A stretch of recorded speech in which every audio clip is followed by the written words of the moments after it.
All right, C-Roc, welcome to the podcast, my man. What's up, Stu? Thanks for having me, man. It was good to have you on my show and now the opportunity to share with your audience, man. I first want to express gratitude and thanks because it means a lot to me to be able to do this, and I'm humbled to have the opportunity. Yeah, absolutely, man. It was fun being on your podcast, I think a couple weeks ago now, and excited to have you here, man. So I appreciate your time. And Yeah, I figured as we start off, I would love if you could just give a little background as far as like, what did life look like as little C-Roc growing up? Like, fill people in. yeah, man. I was an energetic little kid. I was the first one in my family, like the first grandchild, and which that came with some awesome benefits because everybody was like so excited to have a little baby in the family, right? Yeah. And then what I've noticed though, which is crazy, I just realized this today when in another interview I was having, like, this interview, or it was crazy during that interview, as I said, as I grew up into that though, and then other kids would come along, the novelty wore off. And then I also started to notice some weird thing about, by the way, this is tough to say because there's people still alive that this experience with, but it's important for people to hear this. I noticed the thing where I would get treated differently in a good way because I was the first grandchild and maybe the favorite at the first time. And then people have problems with that. And so it reminded me of the stages that we go through in self-improvement or bettering ourselves or the successes that we have when people start to pick at you because, and pull you back and hate on you. And I noticed that same thing at a young age. And I just became aware of that today, actually. So, but anyway, I was growing up and then it was my family, my mom and dad were broken up by the time I remember. I don't remember them ever being together. So I dealt with the child support, every other weekend thing, custody battles, all that kind of stuff, step parents coming in, jealousies, spitefulness it was just a mess. And, I could have had it worse. I always had everything I needed, but I was living with my dad for about 3 years from 8 to 11. And I dealt with a lot of psychological and mental abuse. And it became somewhat traumatic because I didn't know what was going on or why it was happening, if it was something I needed to fix on my end to do something better so that I didn't get treated that way, whatever it was. And I decided at 11 years old that I need to get out of that environment. I had an option, thank God, which I decided to move with my mom. Yeah. So when I did that, my mom had just gotten married for her third time to a guy named George. I didn't know what the heck I was getting into. I was going to be living in the country in the middle of nowhere in Maryland. But it was a better thing for me than what I was dealing with currently. And, my dad was my hero, by the way. Like, he was a mason. He had his own business, brick, block, concrete. He had big forearms, rough hands. I always looked up to him for that. And he was my hero, man. And he had a wad of $100 bills in his pocket. He always had a rubber band around it. He flashed it around and show it. Yeah. And, but by the way, what's difficult about this? Well, as I tell you the story, I just want to make something clear because, I love my dad. I forgive everything I'm about to tell you, and I don't get to see him, man. But it's not by my choice. And I'm having concerns sometimes because I don't want to degrade him by telling these stories. But at the end of the day, it's my story. And what I'm about to tell you, if I can impact somebody, it matters to me. And he's always free to reach out to me, by the way, to hash this out. But there's some people that have a problem with me sharing this. I'll just share that with you. And that person is the person that had direct impact on what happened, what I'm about to tell you. And that wasn't my dad. And so I just felt the need to share that because this is not to disparage anybody. This is just to share. It's just part of who made you into who you are today and what I'm made of, right? What I'm made of. So when he found out that I wanted to leave out of that environment, my mom filed court papers. He wasn't happy. He confirmed the fact that I didn't want to live there anymore. And he basically took that wad of $100 bills out that I always looked up to him for, peeled one off, crumpled it up and threw it at me and said, "You're going to need this when you're living on the streets with your mother one day then." And as harsh as that sounds as a kid to have that somebody say, like, especially your hero throwing in a towel on you, basically, I'm very thankful that I had that challenge thrown out at me because two things happened to me. One thing I knew that I said, you know what, that ain't happening, pal. Like, that's not going to happen. This is the thought went through my head. Like, I'm not going to let you write my story. Yeah. I'm going to dictate that. Now, the funny thing is, the irony is I'm writing a book called Rocket Fuel right now. And that story is in that book. So he actually kind of did write that story a little bit. But the second thing I thought to myself is that I'm an ordinary kid. This is an ordinary situation. I didn't know any different. This is something that's common to me. And there's got to be other people that have gone through this. And Yeah. if I can show people like you can be great no matter what you go through, especially if you can take those things and convert it. And I just knew somehow by being a role model, I could make a difference. I didn't know how. I just knew that I was going to try to be great at everything I did. And I felt like he was always watching me from that point forward. So as a kid, after that, I just excelled at everything I did that I had the physical ability to do. Right. What I That was like saw, it was your fire. yeah, what I saw, Stu, was physically I was limited, right? We're all limited in some ways physically. You can't fly by yourself with no apparatus and no, Yeah. but you could take your body further than you think. And to me, I'm a spiritual being. Like I believe in a Yeah. spirit that's in me. That thing is unlimited, man. I don't know the capability of it, and I'm not gonna ever stop searching for it. So I just saw that I feel like I've always been able to be unstoppable and indestructible in that way in my spirit, not my Yeah. body, but my spirit was never going to be held back. So Yeah. Yeah. Two things that I kind of hear in there is one, and it's just kind of like speaking to me. So I'm just gonna speak it, is that like as I kind of like visualize that scene of your dad throwing this $100 bill at you, kind of what was speaking to me is like that as he's doing that, it's almost in him being like, I'm not loved by my son. And that was so painful for him that the way he took it out was in anger. But it's mhm. like you look at spirit, and what we are as humans is we are pure love. And for him, that just may have been the way that he reacted to saying, you're leaving, like you don't love me. Like, and that's people's two biggest fears. I won't be loved, or I'm not enough. And if I'm not enough, then I won't be loved. And so it's like that may have been the way to take it out. And then on the second fold of that, one thing that is so interesting, and you sort of pointed out there, is you're like, he didn't write my story.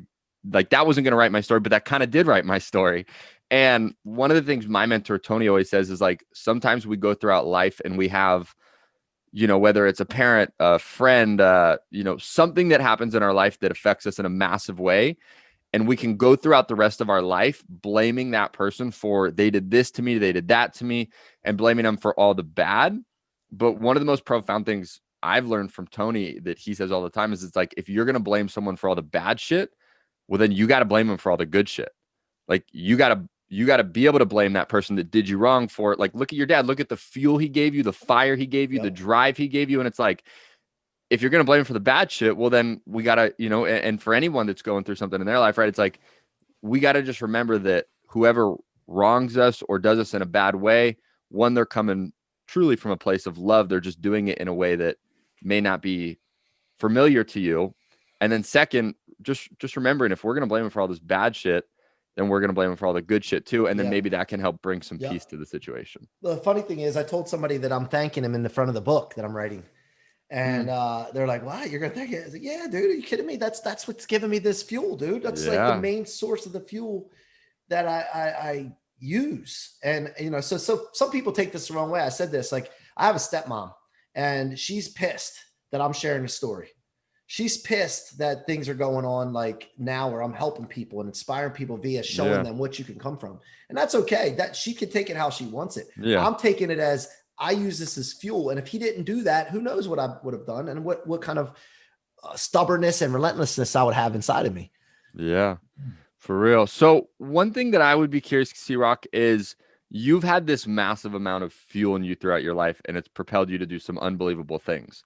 And now I sort of seen that we live today, unfortunately, in somewhat of a society that says you don't really need to know, you don't really need to love what you do.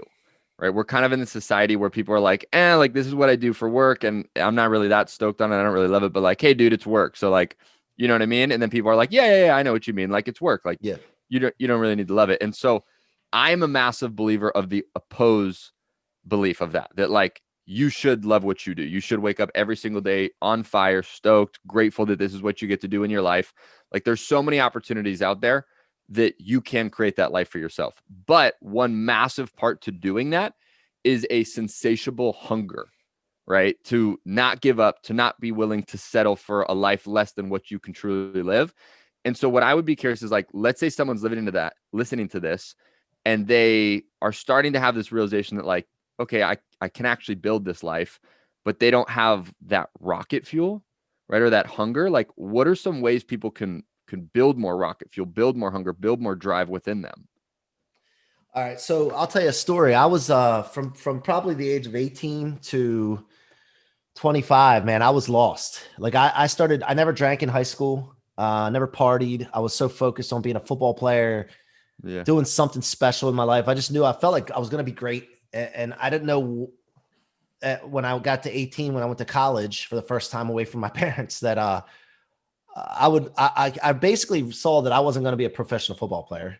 I was around even Division III football where there was athletes that were just ungodly. And I'm like, I just maybe this like got discouraged and let it happen where I started drinking and started chasing girls and started thinking that was important. And that feeling that I got from it, that initial high or feeling, Yeah. wore off. Then I would smoke weed. That wore off. Then I would look for, and I got into a phase where I was just like so lost, man. Yeah. And then I got into a job that taught me sales. Okay. But so there's some good that came from, it's just like the father's thing. Came from these things, but it taught me sales. But when I was in it, I wasn't fulfilled. I definitely knew I was capable and destined for greater things. Right. Yeah. So in doing that, I think what I found out was I knew that you had to make the acknowledgement first. Look, I'm destined for greater things. Like, this is not making me happy. Life is too short. I want to do what I want to be happy with. So two things: you have to be patient with results, but you have to be urgent with taking action to change. So people a lot of times talk about, well, should you be patient or should you not be patient? No. Yeah, you should be patient, but what are you patient about? You should be patient about the end result. So you want to have the life that you want to live and be happy and do the things you want to, because life's short. Be patient on your way to get there, but be urgent in the actions you're taking to incrementally move into that position. Yeah. Love that. Awesome. Okay. And so another thing that's a big thing in your life, a theme that I've seen, is being able to like build this vision and jump into it and understand that when you just have this vision and you commit, most importantly, that the right things start to fall in place. And so I would just be curious, like, what do you think is the importance in that? Because obviously you've done some profound things, and I would assume that's a philosophy that has played a role in that. One thing is, as a kid, my mom always said that you're a leader, man. You're a leader. And I'm talking about I was really Let's little. go, I didn't know Mom. what the hell that meant, man. Yeah. I think that she just kept planting that. And then I said, I'm a leader. So people ask, who's going to be a leader? I'm a leader. I got it. I didn't even know what the hell it meant sometimes. I'll just say, Yeah. my mom told me I'm a leader. It's like, you're Italian. I'm Italian. I don't know what that means. I'm Yeah. Italian, talk with my hands, I guess. No, but she implanted that in me. And so what that says to me nowadays is that too many people say I need to see it to believe it. When it really it doesn't work that way, because you will never see what you don't believe. You got to believe it first. And I believe that I was a leader. So I started becoming a leader throughout my life. And then I've been developing that and getting better and better and better and more powerful and impactful, and basically being a leader with my mentor. One of them, Brandon Dawson, says is, I think he got this from John Maxwell, being a leader is making other people's success easier. And so I love that. What can I do to make people's success, whether it's life, their mindset, their attitude, their productivity, whatever it is, how can I make that easier for them? And so I believe that when it comes down to it is really that I believe things before they happen. And then when people say that I can, or they discourage it, or they talk trash on it, whatever it is, I found myself over the years, and this is something I became aware of over the last couple of years, converting it, not just getting through it and brushing it aside and not worrying about it, but actually converting it into fuel. Yeah. Because I realized something, that everything that stops us is those things. It's not the encouragement. It's not the wins you have, the successes. It's those things, those negative things. And so I hear a lot of people talking about surviving some setback, getting through some setback. Not a lot of people are talking about rocket fuel, turning into rocket fuel and propelling yourself out of that setback. Right. And that's what I do. That's what I focus on. And I've bottled this now. And now I want to get this out to people. So yeah. I hope that answered your question, because I don't even remember what the question was. Yeah, absolutely. I would be curious, how would you say people can build certainty in a vision that they may not have like crystal clear yet? So the thing is that you develop clarity. So clarity doesn't always just happen right away. It's something that you have to work on and develop. And one thing I have always thought to myself is, if Steve Jobs, for example, and Bill Gates and all these big names, even Tony Robbins, right? Yeah. If they didn't believe that it could happen because it hadn't happened yet, we wouldn't have the products and services that they've offered. So that's Yeah. what I keep telling myself is, wait a minute, I'm not going to stop doing something that I want to do because I don't think it's attainable yet, or I haven't seen it yet. So let me just imagine, as a kid, we used to play the game where, you could have 3 wishes. We would see Yeah. the thing on Yeah. TV with a genie and a lamp. Yeah. Let me pretend I'm a kid again. Who cares? Matter of fact, I'm 43 years old, Stu. I don't feel like it. Sometimes I feel like I'm Yeah. 20 and I'm still like who the hell are you to be telling people, anything you've experienced? But I go back to being a kid and thinking to myself, like, what do I really want? And no limitations, nothing stopping me. Not worried about what people think. Not Yeah. worried if it's real. Don't even worry. Just what is it? Yeah. And then Allow yourself to dream. yes, man. And then writing it down and revisiting it every single day, being obsessed with it, being immersed in it. Because listen, man, here's the thing. If you think that's corny, or if you think positive, for example, positive affirmations saying that you're built for this, I got this, I'm an animal, what are you made of? Let's go. You think that's corny, then guess what? You got to think it's corny on the other end of things when you're not doing that, because what happens if you're not doing that is other people are going to dictate and create your life that you're supposed to live. And that For sucks. real. So pick your corny. Right. You know what I mean? Right? That's what we got to think about. I love that. Yeah. That clarity is developed. And it's like either way, you're moving towards some sort of a vision. You're just doing it intentionally or unintentionally, in a sense. Absolutely. Yeah. And so, and so one thing I've, again, just picking apart your life, it's like, it seems that you approach your life in a way of just pure giving. Coming to something and say, how can I add value? How can I help? How can I be of service? And I'm curious, like, how has having that philosophy developed like things in your life? How has it brought things into your life approaching with that type of a philosophy? Because I think a lot of the times in life, people come, to figuring out their life or whatever and say, like, how can I get this? Or how can I do that? Or how can someone help me with this? But you really have almost the complete opposite type of a philosophy. Because I know that when I give to someone, it's not them that's going to give back to me. A lot of times you give something to someone, they don't have the means to give you the abundance that's going to come from you giving to them.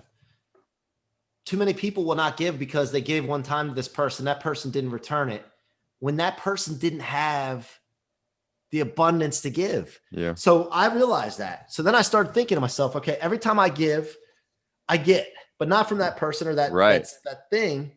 It comes from other areas. And so I think it has to do with gratitude too. You got to think about what you have in your life and what you actually are thankful for.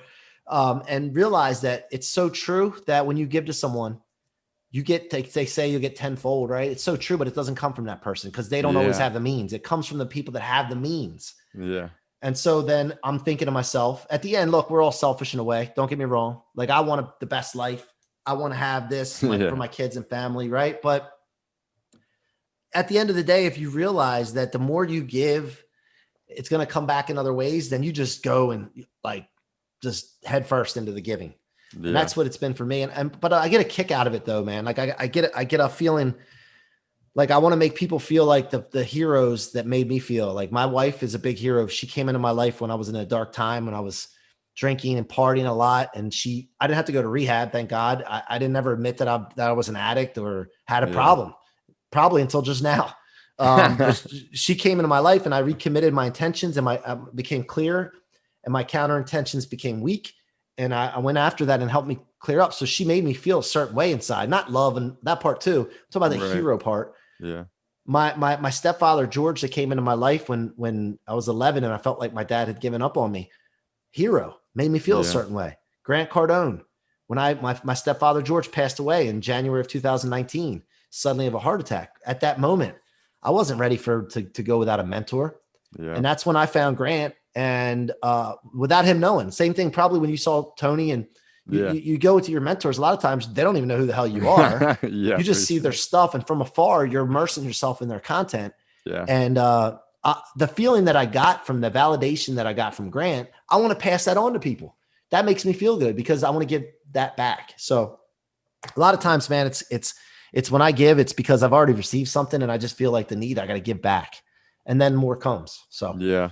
And I think it's like making that shift as well from a scarcity mindset to an abundance mindset, right? Because it's like someone once told me you can't receive with a closed hand, right? And it's like, well, you have to open your hand. And once you open your hand to give, well, then that's when you can technically start receiving. And it's like, sometimes people go throughout life in this scarcity mindset of there's only so much, I can only get so much. But it's like, if you can flip that and approach with like, there's an abundance out there and let me just give as much as I can. And the abundant universe will bring things back to me in the way that they're supposed to get brought back to me. Like, just like you said, it's probably not going to come from that person that you gave to, but it'll come somewhere else in the world. It'll come back to you eventually. yeah. A lot of people talk about, it's meant to be. It was just meant to be. No, it's not just meant to be. Bullshit. Here's the thing. What happens is there's an ingredient to everything. Every decision, thought, and action you take creates something. That's the ingredients to the cake. And then what comes of it is the cake. So when everything that's happening in your life happens, it's all based on decisions and actions and thoughts that were taken prior to that event. And so when things are supposed to, well, it's just made, it's meant to be. Yeah, it's the way it was meant to be because of the ingredients that you put into it. Wherever you are right now, it's because of decisions that you've made and actions you've taken from your past. And so right now is the time, if you haven't done this before, now's the time to realize this and take action on this now and make every decision. First of all, start with your thoughts.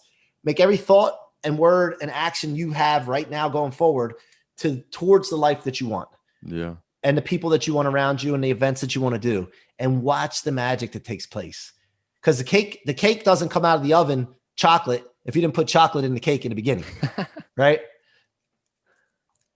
For real, it's like some people, they're like, yeah, I'm going to do this thing and expect that thing to happen. You're like, well, those aren't the ingredients to get that thing. That's hilarious. You got to put chocolate in the cake to get chocolate cake.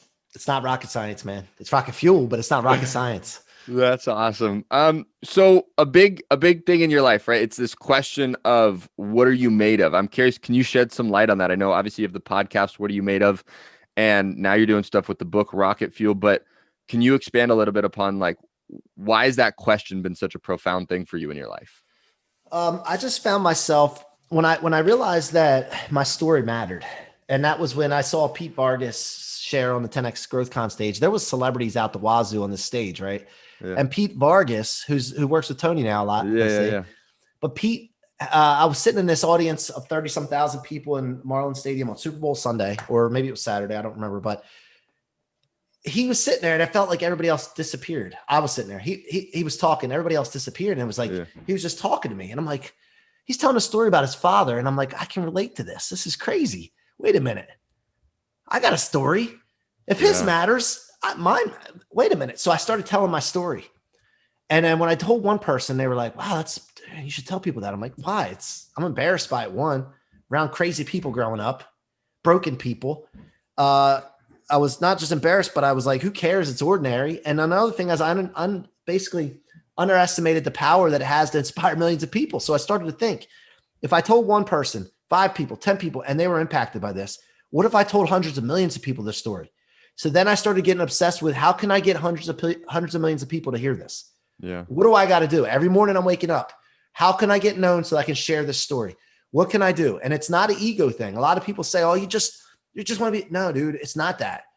It's the fact that if I don't get known and get hundreds of millions of people to hear this story, they can't be impacted by it. It's flat out simple as that.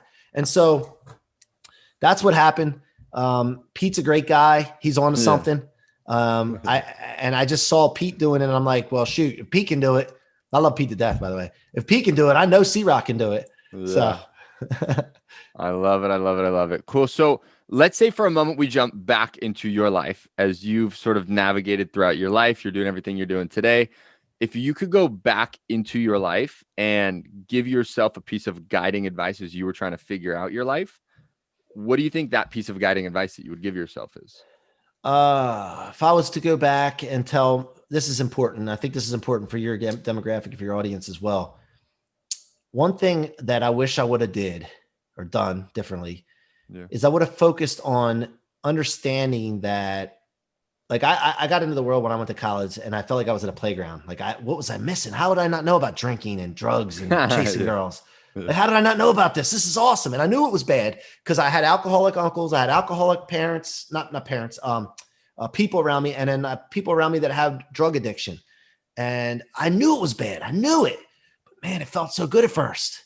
Mm-hmm. And I would go back and say, look, none of that matters, dude. You can have some fun later on. Get your finances straight. Get your life in order first. The girls that you're chasing right now, don't worry about chasing girls. You're not chasing them for a wife right now. You're chasing them for short, ill-gotten pleasures. You need to really realize this. And I don't want this to come out the wrong way, but if you get your money right, your finances right, and your life in order, and have a good foundation, you're going to have women chasing you. Yeah. And I'm not talking about one night stand women. I'm talking about women that have the same values as you, alignment as you, that you can make a spouse and a partner in life. And that's what's important. And that's what I would have went back and told myself. Love that. Powerful, man. Powerful. Now, if people want to find more about what you're up to, C-Roc, I know you got the book. I know you have a lot of other things, the podcast. Where can people find more information on everything you're up to? What Are You Made Of is all over the place on Spotify, iTunes, and YouTube, Mike C-Roc Ciorrocco. But right now, this Rocket Fuel book, you guys got to read this book. It's my story, a bunch of different stories in it, but it's at Mike C-Roc with no K, MikeCroc.com/book, MikeCroc.com/book. Go get it. It's coming out in February, but you get it now and you get access to a platform that I'm putting together with Rocket Fuel, and you get a free 30-day access to that program, which is going to be awesome as well. And that's the best way. And then, by the way, Instagram, man, I love Instagram. I love DMing people and engaging with people I've never met before. So that's Mikey C-Roc, MikeyCroc on Instagram, man. Love it. Awesome. Now, if or I guess one last question I want to ask you, and this is something I ask every single guest on this show, because we're all about finding direction, but more importantly, we emphasize finding direction through execution, right? That's how you truly figure out your life, is through executing. So I would be curious, what is one piece of advice you could give to our listeners, and more specifically, one thing that they could do in the next 24 to 48 hours to start finding direction in their life? Well, I covered this earlier, but the thing I got to refer back to this is really figuring out and take yourself back to being a little kid. And remember when I was a kid watching cartoons and Bugs Bunny and Tom and Jerry and all the Jetsons, right? Yeah. And I remember the things that I thought about then and the limitless possibilities that I had. So I think that you need to go back to that and really write down the type of people you want to be around in a perfect world. Don't limit it. Who do I want to be around? Who do I want to spend time with? What do I want to be doing every day? What impact do I want to have? Yeah. Where do I want to live? Like all this stuff, write it down. And then to me, it's important because I think writing it down is important once, but if it's important to do it once, you should do it every day. Every single day, write it down again, write it down again, write it down again, and start taking actions. And here's the thing. Once you do that, then you can decipher everything you think, say, and do is either going towards those things or away from those things. Keep it simple and watch what happens. Love that. Awesome. Well, C-Roc, it's been an absolute pleasure to have you on the podcast, man. Again, thank you for your time, your energy, your wisdom. I appreciate you, brother. Thank you for having me, man. Happy Thanksgiving to you. Happy Thanksgiving.